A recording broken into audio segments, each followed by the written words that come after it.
odeio essa parada da Assembleia que eu não gostei e tal. Tu não chegou a pensar, será que eu estou na religião errada? Em vez de ir direto pro ateísmo? Chegou a passar... Não, então foi exatamente, eu não fui direto. Ah, tá. Tanto é que o ateísmo não aconteceu consciente. Não foi eu quis parar de acreditar, não. Eu percebi que meu cérebro meio que entendeu que nada existia e sozinho rolou, assim. Esse rapaz aqui, ele publica um monte de vídeos na internet falando sobre as pessoas. Na maioria das vezes, ele faz vídeos zombando das pessoas. E para ele, se tornou muito comum fazer isso, porque ele teve uma frustração com a igreja que ele frequentava, ele se tornou ateu e hoje ele faz vídeos arrebentando nós que somos cristãos. Ele faz vídeos ali reagindo a pessoas comentando sobre a Bíblia, e ele chama a gente de tudo quanto é nome. Mas enfim, nesse podcast aqui, ele falou sobre por que ele saiu da igreja, e ele cita a Assembleia de Deus. Não somente a Assembleia de Deus, mas algumas igrejas também. Vamos lá?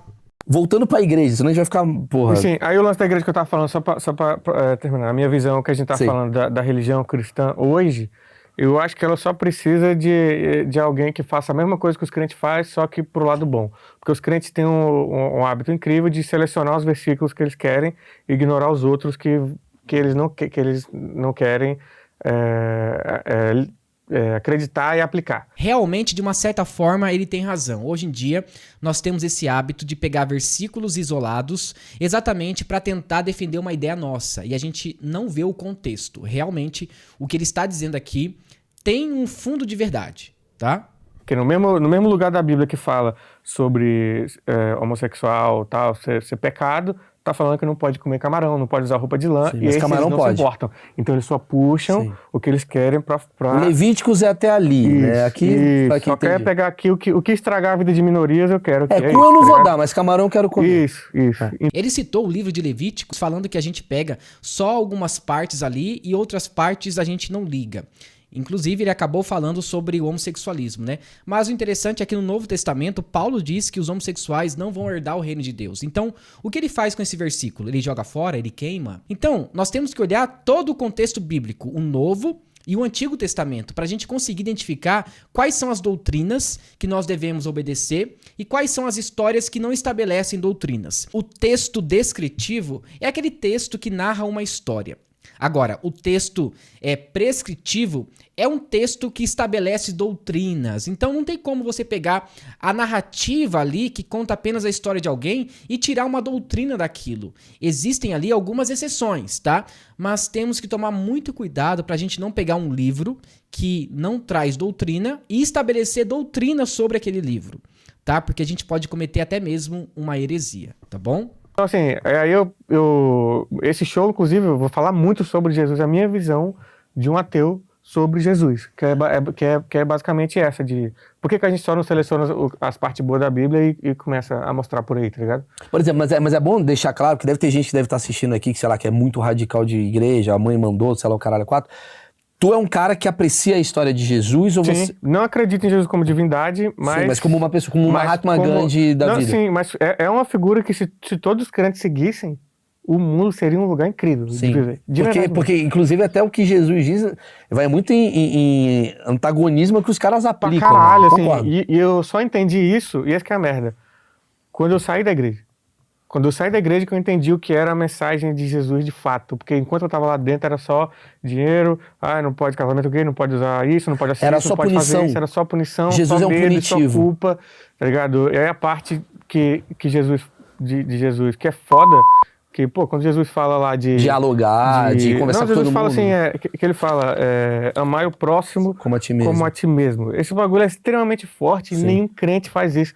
Porque quando um crente ataca um gay, ele não tá se colocando no lugar desse gay. Ele não tá... Que é basicamente essa frase, né, de Jesus, basicamente assim, tem empatia pelas pessoas, se coloca no lugar do próximo por um minuto, porque foi isso que aconteceu. Quando eu me coloquei no lugar da minha amiga por um minuto... Da lésbica, né? Eu falei assim, caralho, mano, que bagulho merda eu tava defendendo por aí, saca? Mesmo estando lá, essa parte já cortei, assim. Pra mim, na minha cabeça, já, tipo, foda-se, eu não acredito que o homossexual vai pro inferno, não. Então, a Bíblia que ele tá lendo é uma Bíblia que eu não conheço. Quem ataca gays ou lésbicas com palavras ofensivas, maltratando essas pessoas, realmente são pessoas que merecem ser presas. pessoas que merecem realmente tomar um processo criminal. Entretanto, quando nós estamos pregando o evangelho, infelizmente muitas pessoas vão se sentir ofendidas porque um evangelho que não ofende não é evangelho. Então, o que nós estamos fazendo aqui é dizendo que essas práticas são erradas e a Bíblia nos diz isso. Agora, começar a xingar a lésbica ou o gay, gente, isso não se faz. Você acha mesmo que você vai conseguir converter uma pessoa xingando ela? Ou maltratando essa pessoa no seu ambiente de trabalho? Não, você não vai conseguir, você tem que ter amor e empatia e pregar o evangelho. E o Espírito Santo vai convencer essa pessoa do pecado e do juízo de Deus. Porque, então você foi mais cristão do que quem deixa de ser cristão. Eu passei a ser uma pessoa mais cristã de acordo com o que Cristo pregava de fato quando eu saio da igreja. Mesmo, eu só passei a olhar para a minha volta e perceber assim que as coisas, passar a me preocupar e ter mais empatia com as coisas à minha volta quando eu saio da igreja. Porque quando eu tava você lá, sai da ganância, né? Sim, porque tu tá lá dentro, eles só falam pra tu assim, a salvação é individual. Todo mundo que é crente aí, até vocês que meu Deus, vocês sabem que todos os pastores falam isso em todos os cultos. Salvação é individual. Isso aí é só pra tu esquecer do coletivo, tu esquecer do que tá à volta da tua vida, tá ligado? E eu era assim, eu falei, cara, essa salvação é individual, o que é que eu tenho que ficar olhando, o que é que tá acontecendo no mundo? Eu tenho que me preocupar em eu ser santo, eu não pecar pra eu ir pro céu, é isso. Quando eu saio, eu observo e falo, caralho, então, tipo, eu tava sendo negligente com um monte de coisa, tipo, olha quantos problemas tem aqui que a gente não se importa, eu não tava me importando, saca? Quando eu saio da igreja, eu consigo ter essa visão. Que doido, cara. Agora, assim, só pra entender, assim, como é que funcionam essas coisas da igreja, você falou da Assembleia, tá? É a mais radical? A mais Cara, porrada? eu acho que das evangélicas, sim, eu acho que é a mais radical em relação à E doutrina. você tem números, assim, quantos brasileiros hoje? Não não faço a menor ideia de é Assembleia, mas a muita Assembleia gente. é uma das maiores que tem, das evangélicas. E você Uma acha das que as maiores. pessoas, elas estão lá por uma coisa hereditária igual você? Ou você acha que as pessoas, elas se tornam, e por que se tornam? Também, eu acho que... O que você acha que faz o cara se tornar? Tem os três tipos de membro da igreja. Tem o que foi criado lá dentro, que era o meu caso, que nunca, não teve nenhuma opção de escolher, Que é o cego, né? que é o cego, que você só foi colocado lá e foda-se. E aí tem depois os crentes radicalzaço, que é os crentes que já foram da igreja numa época, só que aí quando ficaram jovens, meteram o pé da igreja só pra beber, transar, fazer tudo que não fez. E aí acontece alguma merda na vida dessa pessoa, ela pensa, olha, é Deus me punindo. E volta pra igreja, e aí volta 10 mil vezes mais radical do que era antes. Saca? Uma Então, punição de ter saído. Isso, e tem essa galera. E tem o pessoal que é só o pessoal que assim, quero ver de qual é, ficar aqui, tô de boa. Isso é só um clube social pra mim, não me importa com nada que acontece Então, aqui dentro. porque eu tenho um assim, achismo, que é aquela coisa assim, é muito louco você ver se o cara é ex-drogado. Sempre tem essa coisa da história do ex-drogado, o cara lá do Raimundos, né? O Rodolfo. Sim. Né? Que, pô, o cara tava uma vida, o cara tatuado, não sei o que, de repente ele, sei lá, teve uma epifania, não sei o que foi, e de repente ele fala, não, parei com tudo. Quem são essas pessoas? O que você vê? Mas são pessoas convertidas. Elas tiveram realmente uma presença de Deus no coração delas, assim como Paulo. Paulo perseguiu os cristãos. Depois, ele que foi perseguido pelos judeus. Então, gente, foi uma presença de Deus. Então, quando uma pessoa abandona suas práticas e ela se converte a Cristo, tem que ter uma mudança radical mesmo. Uma mudança, assim, fora do comum. Então, o que ele está falando é o seguinte, olha, esses crentes que têm essa experiência aí estranha e depois eles ficam radicais, são cristãos ou crentes estranhos? Não. São pessoas que realmente se converteram, abandonaram tudo para seguir a Jesus. Então, aqui, a todo momento, ele só fala mal dos crentes. Nos vídeos que ele faz na internet, ele fala um monte de besteira contra nós. Simplesmente para tentar alcançar um público maior. Ou seja, ele quer apenas zombar da nossa fé. Então pode ver, dificilmente ele vai falar alguma coisa boa sobre a igreja. Ele vai só falar coisa mal mesmo, tá? Essas que... Então, essas são... Maurício do nada está na Assembleia de Deus. Mas é complicado. A atriz pornô que tá... Vou te falar pra tu André Surak. tipo assim, praticamente impossível você... É claro que não dá pra falar que a Andressa Urach, como o apresentador comentou aí, né, é evangélica. Não é evangélica. Ela apenas usou ali a igreja como uma forma de, sei lá, ter um encontro com Deus e depois simplesmente saiu da igreja. Ela diz que é evangélica, mas nós sabemos muito bem que como que nós conhecemos uma pessoa que é evangélica? Pelos seus frutos. Então, uma garota que dorme com outros homens, que tem ali relação íntima com pessoas que ela não conhece e faz filme pornô, Será que realmente essa pessoa é evangélica? Creio que não. Vocês contigo porque tu não teve um background religioso antes. A Vanessa Urach teve um background religioso antes, quando ela era mais nova. Então aquilo já fazia parte. É quase como um sopro de volta, né? Quando entra num colapso da vida, acontece alguma merda, eu já era ateu há 2 anos, quando eu fui atropelado. Tava na minha fase ateu radical, quando eu fui atropelado. E assim que o carro bateu, eu quebrei a perna e o pé, né? Quando o carro bateu, eu olhei pra minha perna, assim, o bagulho tudo embaixo da perna, todo torto. O primeiro pensamento que veio na minha cabeça, assim, É porque eu durante saí uns da 30 igreja. segundos foi... Isso aí é porque tu saiu da igreja, olha a merda que aconteceu. Saiu da igreja, Deus tá te punindo. E aí eu tive que parar. Tipo assim, o cara não prestou socorro, né? O bêbado meteu o pé e foi embora. Eu fiquei na calçada com o pé todo fudido, assim, tendo que conciliar minha mente, parar, irmão, calma, relaxa, você não é culpado, não é isso que tá acontecendo, calma. O acidente acontece com qualquer pessoa, calma, não é. Você tem que, porque, tipo, eu realmente fico impregnado. Porque eu saí da igreja, não só pra, quero fazer as coisas que eu não fiz. Porque eu já teria voltado se eu tivesse saído só por isso. No dia do atropelamento, por exemplo, é o dia que eu teria voltado se eu tivesse saído só por É a volta da cocaína, talvez. É o cara que cheira e, puta, tem que parar. Isso. Ou seja, ele crê na obra do acaso, que, por exemplo, um acidente ali que aconteceu em certo momento, não foi obra do diabo ou foi obra de Deus. Foi algo que acontece naturalmente. Por ele ser ateu, tudo bem ele pensar assim, mas sabemos muito bem que existe alguém por detrás disso. Ou é obra do maligno, ou é obra de Deus. Não existe obra do acaso, tá bom? Então, pra mim, eu só não voltei por causa disso, porque eu saí, eu falei, cara, eu não quero, porque como eu falei, eu não queria virar ateu, tá ligado? Aquilo fazia parte de minha crença, era importante. Quando eu percebo que eu não acreditava em mais nada, eu falei, cara, então eu tô sozinho no mundo, não tem nenhuma força olhando por mim pra me ajudar, nada, é desesperador, então eu não queria. Mas a salvação não é individual. É individual, mas até que ponto também, né? Que louco isso, porque... Primeiro, acho que é interessante esse papo, assim, acho que deixando... Ninguém que tá sendo a favor de você largar a tua religião. O que eu acho é você ter a liberdade... O que a gente tá falando é sobre liberdade de escolha. Sim. Tipo, você tem o direito de chegar e tomar uma decisão, porque ninguém pode chegar e imputar na tua cabeça o que é certo ou o que é errado. Sim. Essa é a minha visão de mundo também. Serve pra política, serve pra futebol, serve pro caralho. Tipo, o cara é de direita ou o cara é de esquerda, ou que o cara é filha da puta, o cara é bom. É tipo, o cara escolheu, o cara quer ter a vivência dele, eu tenho a vivência. O cara quer ir pra igreja porque ele se sente confortável, e o cara se sente confortável também não indo pra igreja.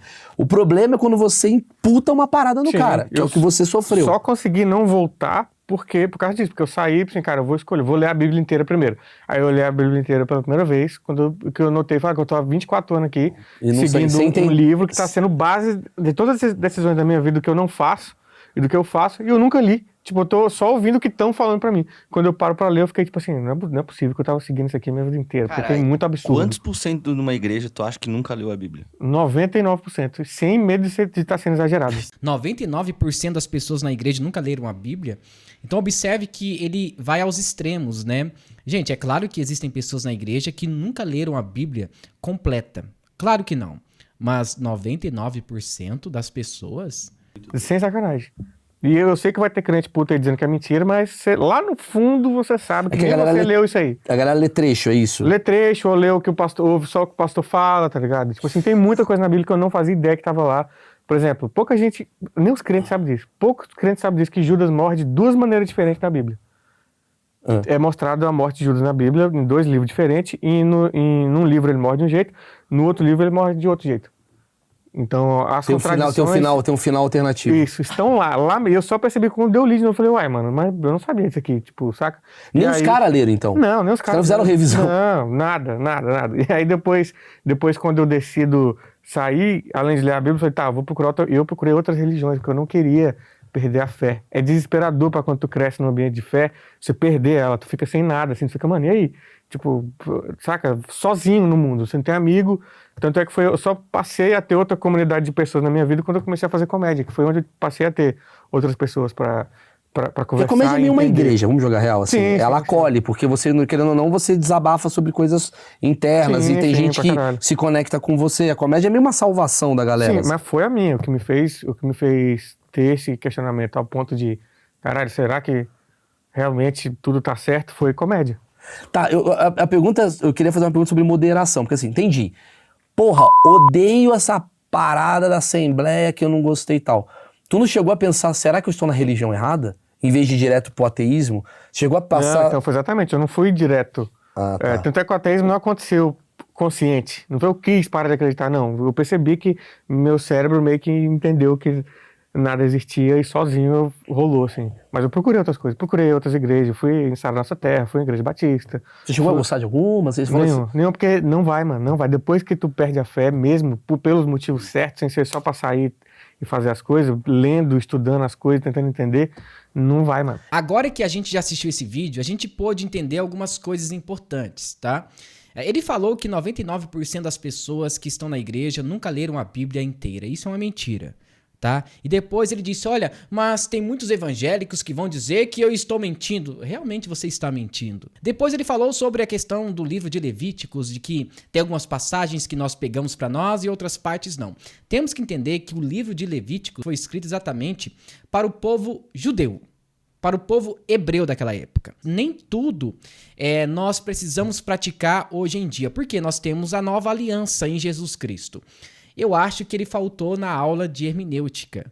Então ele tem que entender um pouco mais sobre a Bíblia. Ele disse que leu a Bíblia inteira, mas não consegue interpretar um texto bíblico, porque depois ele diz que, por exemplo, a Bíblia não condena o homossexualismo, mas tanto no Antigo Testamento como no Novo, proíbem exatamente essa prática. Paulo nos diz isso e também ali no Pentateuco fala sobre essa prática que é contrária à vontade de Deus. Então, você tem que ler a Bíblia e entendê-la da forma como realmente é necessário. Agora, se você ler a Bíblia com ideologia ou com viés, aí não adianta. Nada na Bíblia vai te agradar. E foi o que aconteceu com esse cara. Eu gosto de uma frase do Spurgeon que ele diz o seguinte, olha, nem os demônios chegaram ao ponto dos ateus, porque até os demônios creem em Deus e os ateus não. Então, olha só, os demônios creem em Deus e os ateus não. E olha só a hipocrisia dele. Ele diz que todo mundo deve se amar e que deve praticar aquilo que Jesus ensinou. Inclusive, ele tenta fazer isso, mas em uma publicação, ele disse que os judeus deveriam viajar para a Alemanha. Uma alusão, é claro, ao nazismo. Então, gente, esse cara aqui é um baita hipócrita, essa é a verdade. O que ele fala, ele não pratica. Então ele diz que nós devemos praticar como cristãos, né, aquilo que Jesus nos ensinou, mas ele mesmo que diz que segue os princípios de Cristo, ele mesmo não pratica. Ele crê que Jesus não é um ser divino, mas ele entende que as palavras de Jesus são palavras que devem ser seguidas. Mas ele não faz isso. É muito estranho, né? Então alguém tentar pregar um evangelho que não é o evangelho bíblico, é um evangelho segundo a ideia dele. E nós devemos fugir desse tipo de pensamento e de filosofia. Sendo assim, muito obrigado por assistir esse vídeo até o final. E se você gostou, não se esqueça, deixe seu like, se inscreva no canal e ative o sininho de notificações. E que Deus te abençoe. Em nome de Jesus, amém.